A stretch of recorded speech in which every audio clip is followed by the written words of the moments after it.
O papo é Robinson Crusoe, Ilha Deserta, Náufrago, Aventuras numa Ilha, Perdido em Marte, Devoradores de Estrelas. É o seguinte, aqui eu li o livro Robinson Crusoe nesta ótima edição, com textos complementares da Sandra Vasconcelos, J.M. Coetzee, Virginia Woolf, James Joyce, Karl Marx, Rousseau, tradução Leonardo Frois e desenhos de Nicolás Robbio. Aqui, essa ótima edição da Ubu. E ontem teve o debate no meu clube do filme sobre Náufrago, filme dirigido por Robert Zemeckis, com Tom Hanks, Helen Hunt, de 2000, filme de 2000, que é uma variação do mito de Robinson Crusoe. E aqui eu vou falar um pouco do mito do Robinson Crusoe, vou falar da versão do Náufrago, falar sobre essas questões, assim. A começar, vamos falar do mito. Né? Aqui eu estou usando o termo mito como o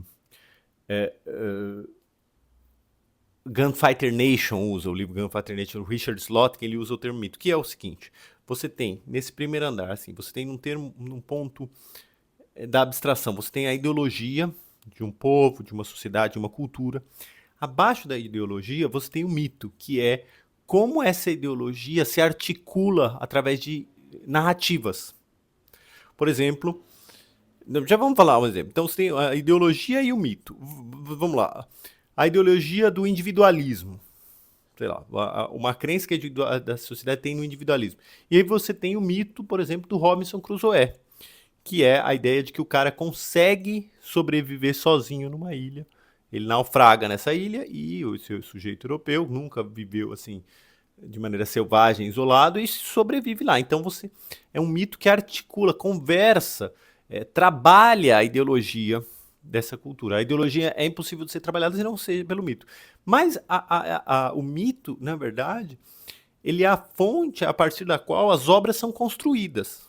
No caso aqui, o livro foi construído em cima desse mito. Ele se tornou um mito, né? Um livro, e aí depois baseado numa história real. Alexander Selkirk é um sujeito que lá 1700 e pouquinho, meados de 1600, ficou numa ilha, numa situação de desterrado durante 4 anos, e aí inspirou o Daniel Defoe a escrever esse livro. Então você tem o gênero, você tem a obra em si, que trabalha o mito. No caso, tem esse daqui, você vai ter o Náufrago, o filme Náufrago de 2000, que trabalha o mito do Robinson Crusoe. Você vai ter agora o projeto Hail Mary, com o Ryan Gosling, que trabalha o mito. Perdido em Marte, que trabalha o mito.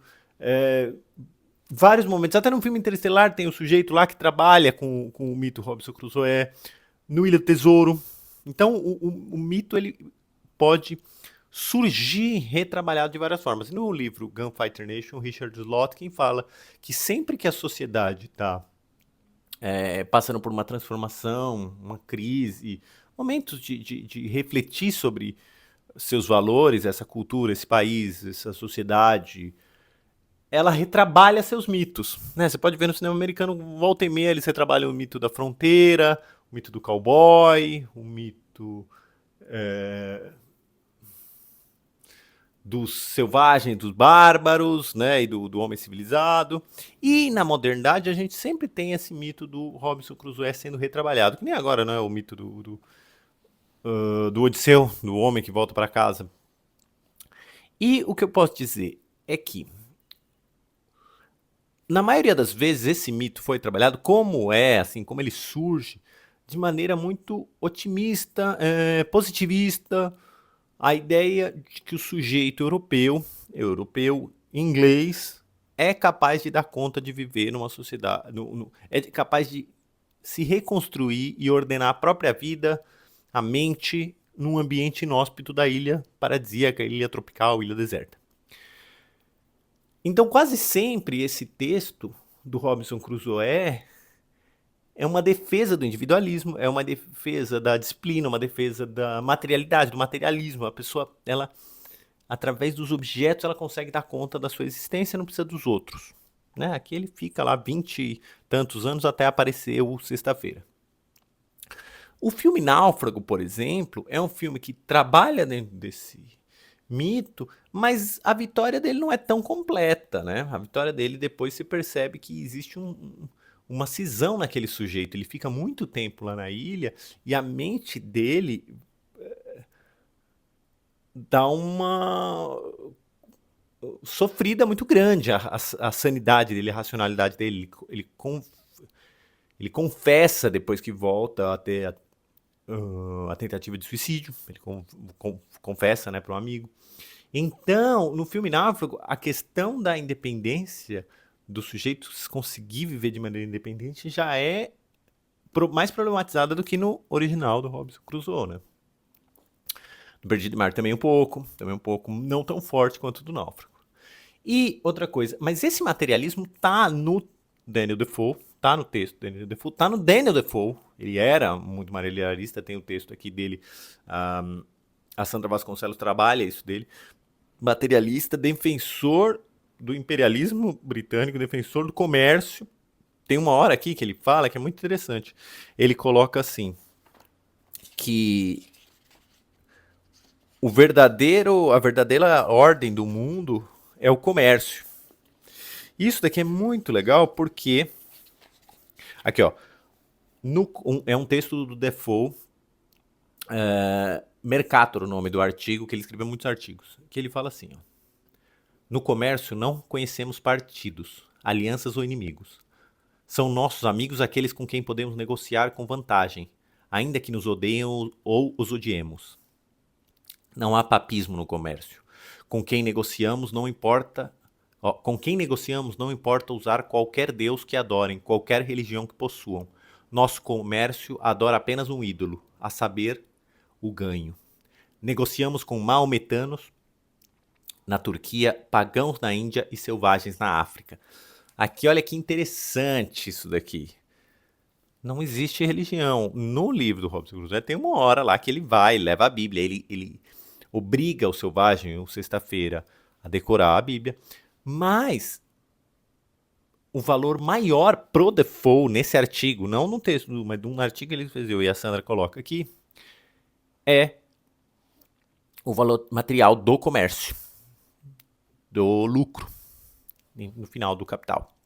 E isso aparece no começo, maravilhosamente, no começo do filme Náufrago, do Tom Hanks, em que ele... o começo do filme é o caminhão da FedEx chegando em Moscou. Num bar, eles estão arrancando da porta da fachada do prédio a imagem do Lenin, ou seja, um pós-queda do Muro de Berlim. Estamos chegando no fim da queda do Muro de Berlim, o filme é de 2000, mas dá a sensação como se fosse anos 90, né? Ele sugere que o filme está se passando em 95, né? Estão desmontando a ideologia comunista, a tentativa de do bloco soviético. O bloco soviético está se desmontando, e o chefe da FedEx lá em Moscou, que é o Tom Hanks, ele está pregando para os novos funcionários a ideologia dele. E ele fala: o relógio é que é o importante. Não cometam o pecado de atrasar as entregas. Ele fala essa palavra, pecado. Depois ele fala: o relógio é nosso patrão, é nosso chefe religioso. Ele coloca isso em palavras. E aí vem o menino, o Nikolai, traz um pacote, é Natal na época, né? Traz um pacote da FedEx. O garoto, ele pega o pacote da FedEx, dá de resposta para ele, como pagamento, um Discman e um CD do Elvis. É interessantíssimo, né? A ideia de que eu vou te pagar com os produtos e não com um salário para você sustentar, né? Como eu disse, ele é menos óbvio, o filme menos defensor da ideologia capitalista do que ele parece. Ele coloca em questão, em crise. E aí ele abre e tem um relógio dentro da FedEx. E ele fala da importância do relógio. Fala, só tinha um relógio, mas poderia ser muito mais, né? É engraçado, porque o relógio marca a transformação do mundo pré-capital, pós-capital, do controle da Revolução Industrial, né? Então o filme trabalha trabalha muito bem esse objeto, esse discurso. E aí tem uma hora que o sujeito que está traduzindo ele fala, o que você está traduzindo? Que ele está fazendo um gesto de bicicleta. Ele falou, uma vez você roubou a bicicleta de uma criança para fazer uma entrega do pacote da FedEx. Fala. E aí ele falou, não roubei, eu peguei emprestado. E aí você vê que você está diante de uma variação não só do Robinson Crusoe, como do Scrooge, como o Conto de Natal de Dickens. É esse cara que tá no Natal, tá trabalhando, forçando todo mundo a trabalhar, forçando a criança a trabalhar, roubou a bicicleta de alguém. Depois ele fala, ainda é muito Conto de Natal, ele ainda fala que o garoto perdeu os movimentos da bicicleta, não sei o que lá, e não sei o que lá. E você fala, caramba, mas é muito Conto de Natal. Que é uma coisa que o diretor Robert Zemeckis já tinha trabalhado, de certa forma, no De Volta ao Futuro, na trilogia De Volta ao Futuro, né? E aqui, De Volta ao Futuro 2 é um conto de Natal. Os três filmes, muito, né? Mas a ideia de que como seria o mundo sem minha presença? Que é aí que acontece. O Tom Hanks tá num relacionamento ali meio morno com a esposa, a Helen Hunt, numa ótima cena lá. Você acha que eles vão pro brejo, o relacionamento não vai andar muito, como teve no Clube do Filme, a gente debateu, né? A atuação dela a gente vê que ela tá um pouco cínica, já não espera muito que ele vai chamar pra casar, não vai convidar pra casar, né? Propor casamento. E aí ele propõe casamento. Mas ele propõe casamento de maneira muito sem cerimônia. Antes de entrar no avião. E aí, nesse avião, antes que ele nem propõe, ele dá o pacote, como todos, ele dá um pacote e acha que o pacote é o suficiente para ser o convite de casamento, né? Tá aqui o pacote e você abre no Natal, né? Aí, abre no Ano Novo. Entra no avião,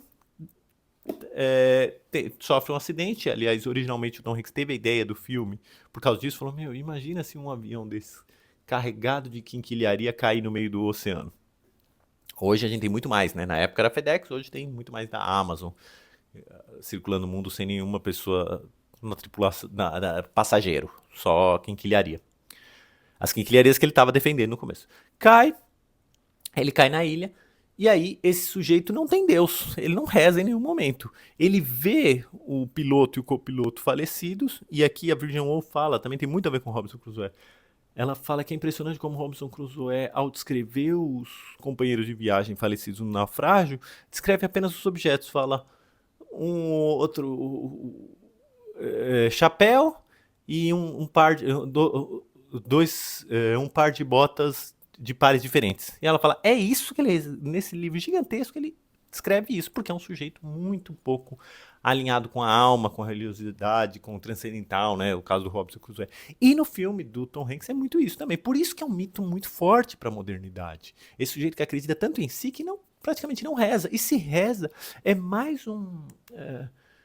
a Virginia Woolf também coloca isso. É mais uma entre as tantas atividades que ele faz, sendo um inglês, sendo de cultura europeia, uma entre tantas atividades. Não é central na vida dele. No filme, quando ele enterra um do piloto, ele nem tem discurso. Ele não tem essa... Não faz parte do arsenal do personagem Chuck Nolan fazer isso. Aliás, Chuck Noland, já tem a brincadeira simbólica no título do nome dele, né? No nome dele, o Homem Sem Terra, né? Chuck Sem Terra. Vive na ilha, sofre para fazer fogo, reconstrói, vamos dizer, de certa forma, o que seria o raciocínio nosso do que foi a evolução humana, que é precisamos fazer fogo antes de tudo, para ir comer, para ir se aquecer, se proteger dos perigos, iluminar a noite, iluminar as trevas. No que ele está fazendo fogo, ele pega numa bola e vê um rosto na bola. E a partir daí, é uma coisa que a gente debater em um encontro ao vivo, né? Ele cria esse outro personagem, esse outro eu. Uma coisa meio Vygotsky, né? A gente precisa criar um outro eu, a gente internaliza um eu. Uma coisa um pouquinho também de Totem. Ele começa não só a dialogar, como ele vê que foi por causa desse rosto, desse rosto que o encarava na bola, que ele foi capaz de acender o fogo. Então aquilo começa a preencher muitos buracos existenciais e sociais que ele tem, a bola Wilson. Corta para 4 anos depois, ele já está caçando caranguejo exímio, já está sentado de cócoras, já está... que é uma coisa que a gente perde, né? Modernidade, né? Ficar de cócoras, a gente tem cadeiras. Já tá abrindo coco com uma martelada só, com uma batida só no tronco, a gente abre o coco. Só que aí você vê que ele dialoga com o Wilson de uma forma... Ele completamente aceita a existência do Wilson, ele dialoga com o Wilson. A princípio a gente fala, a racionalidade dele foi pro brejo.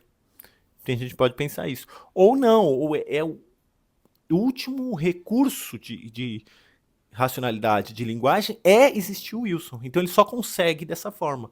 É como se o filme estivesse dizendo: não dá para ser Robinson Crusoe. Você precisa criar um Sexta-feira. No caso, daqui ele teve Sexta-feira, mas depois de 20 e tantos anos sozinho. No filme, não. Rapidamente, em poucos dias, ele precisou criar um Sexta-feira. Consegue montar a marca nas cavernas, ele marca o tempo passando, né, no filme do Náufrago. Porque ele não saiu da Matrix, apesar de ter saído do mundo, fisicamente, do mundo que nos rege de burocracia, dias da semana, tudo que rege a ordem, né? Meses do ano. Lá na ilha ele manteve nele, tá internalizado, não tem como sair da Matrix. Baudrillard ia adorar esse filme, deve adorar esse filme. Não tem como sair da Matrix, ele precisa voltar pra Matrix imediatamente. Tudo bem que é uma ilha deserta, paradisíaca, com caranguejo e coco. Eu preciso voltar.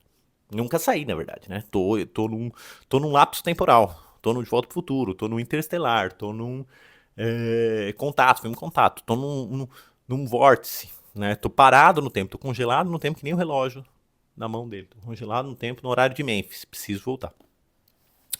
Consegue construir uma jangada com uma peça, uma quina de container, não sei se parece uma porta, né? Ele fala que é uma porta, né? Parece uma quina de container, uma porta de plástico, consegue construir uma jangada, vence as ondas violentas que vão em direção à ilha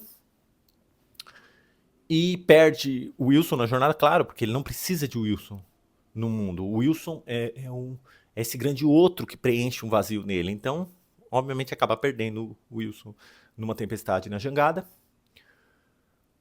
Precisa perder o Wilson e aí é salvo por um grande navio cargueiro de containers, provavelmente também trazendo 1 milhão de quinquilharias que a gente compra na Shopee e na Amazon. Primeiro corte, depois disso, a esposa atendendo o telefone, ela é errante, uma ótima atriz, desmaia, vemos que ela tem um marido e uma filha já. E é uma paulada na nossa vaidade, no nosso desejo de reencontro, no nosso sonho romântico. Casou, teve filho. A vida correu 4 anos depois.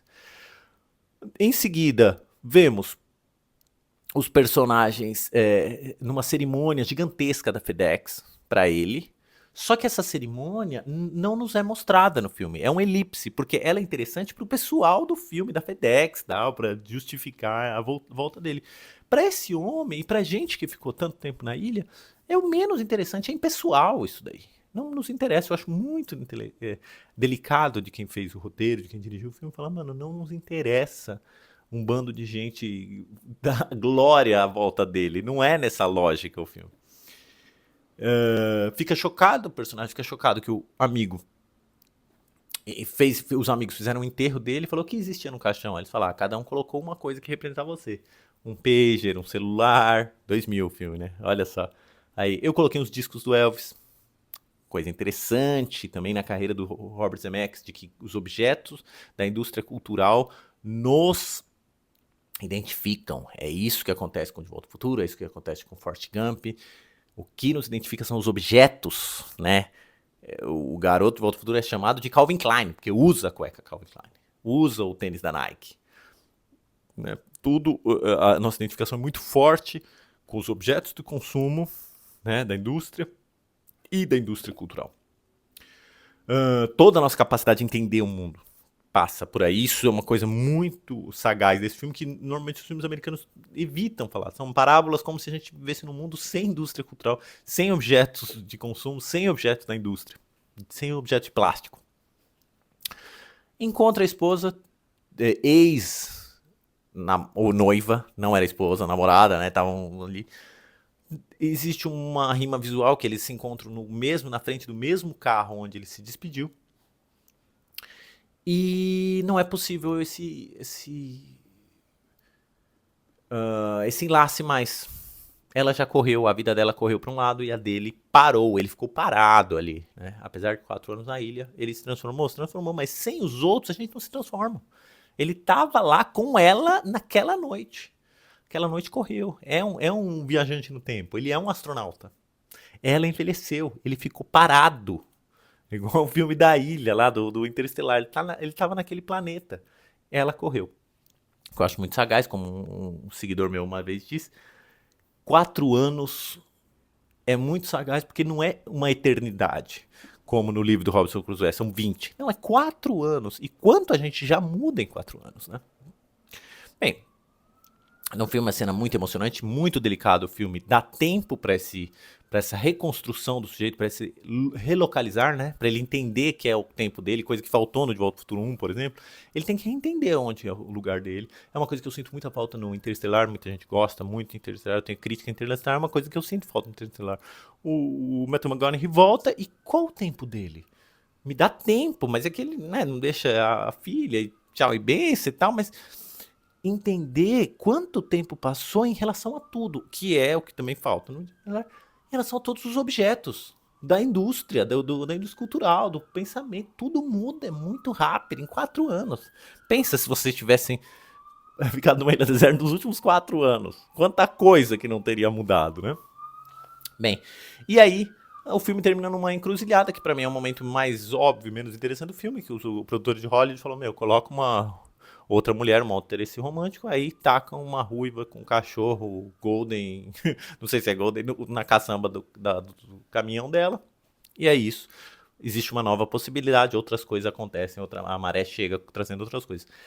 Esse final do Náufrago é um final positivo, otimista, como é o do Robinson Crusoe. Quando ele volta, ele também tá... teve uma vitória, ele ficou rico, a fazenda que ele tinha 28 anos depois, os caras ficaram ricos e mantiveram, ele não morreu, ele não desapareceu para a sociedade, né? Como no filme, que é trágico, isso daqui, é que ele tá de volta. Né? Na verdade, a maior parte, como eu disse, a maior parte das narrativas de ilha deserta, de náufragos, de ilhéus, elas são positivas. Poucas são as narrativas como Senhor das Moscas, A Ilha do Dr. Moreau, A Invenção de Morel também, né? O outro lembra muito ele do Dr. Moreau. Tanto o H.G. Wells, Invenção de Morel do Bioy Casares, O Senhor das Moscas do Gibson. William. Não, William.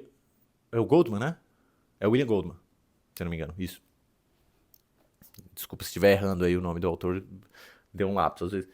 O que eu acho muito interessante é como em 2000 esse mito do Robinson Crusoe foi trabalhado para nossa era. Agora a gente teve um filme novo, que é o Perdido em Marte, só que o Perdido em Marte ele é muito menos crítico, a meu ver, muito legal, mas que também é um ilhéu, também é um Robinson Crusoe, muito menos crítico ao mundo atual do consumo, da indústria cultural, do consumismo, do pacote chegando corrido, do que o filme do Tom Hanks. Eu acho muito sagaz. Eu acho que a última versão assim mais sagaz que a gente teve do mito do Robinson Crusoe foi a versão do Náufrago, que eu indico demais. Na verdade, eu acho que é um dos filmes mais inteligentes que Hollywood lançou nos últimos 30 anos. Aí o filme já vai fazer 20 anos, mas assim, 25 anos, né? É impressionante, ainda é muito atual. Se você trocar o símbolo da FedEx pela Amazon, o filme é feito hoje.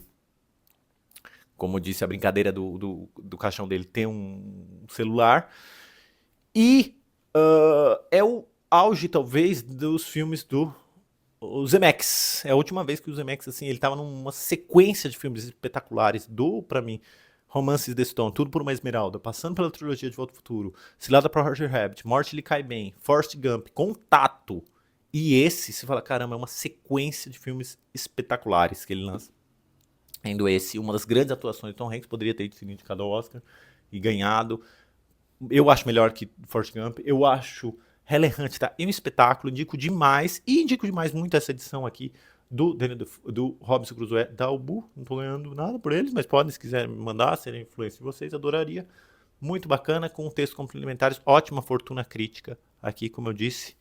Beijos, tchau, bons livros, me digam o que vocês querem que eu fale.